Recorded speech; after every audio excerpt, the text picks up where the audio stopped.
Forasmuch then as Christ suffered for us in the flesh, arm yourselves also with the same mind.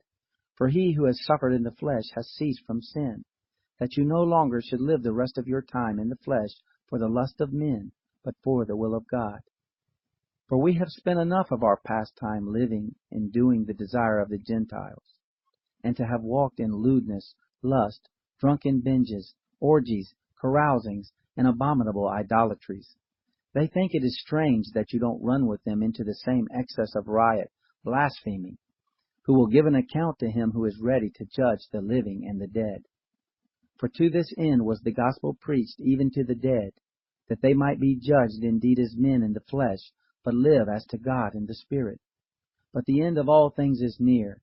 Therefore be of sound mind, self-controlled, and sober in prayer. And above all things be earnest in your love among yourselves, for love covers a multitude of sins.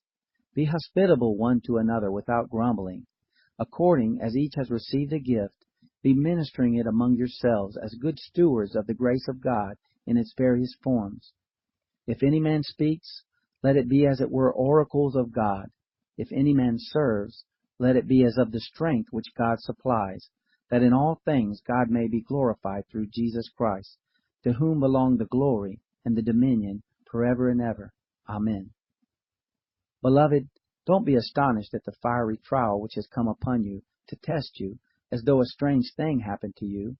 But because you are partakers of Christ's suffering, rejoice, that at the revelation of his glory also you may rejoice with exceeding joy.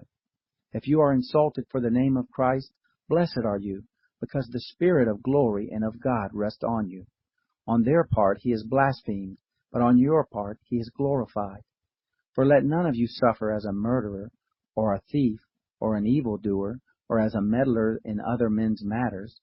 But if one of you suffers for being a Christian, let him not be ashamed, but let him glorify God in this matter. For the time has come for judgment to begin at the house of God. If it begins first with us, what will happen to those who don't obey the gospel of God? If it is hard for the righteous to be saved, what will happen to the ungodly and the sinner? Therefore, let them also who suffer according to the will of God in doing good entrust their souls to him as to a faithful Creator.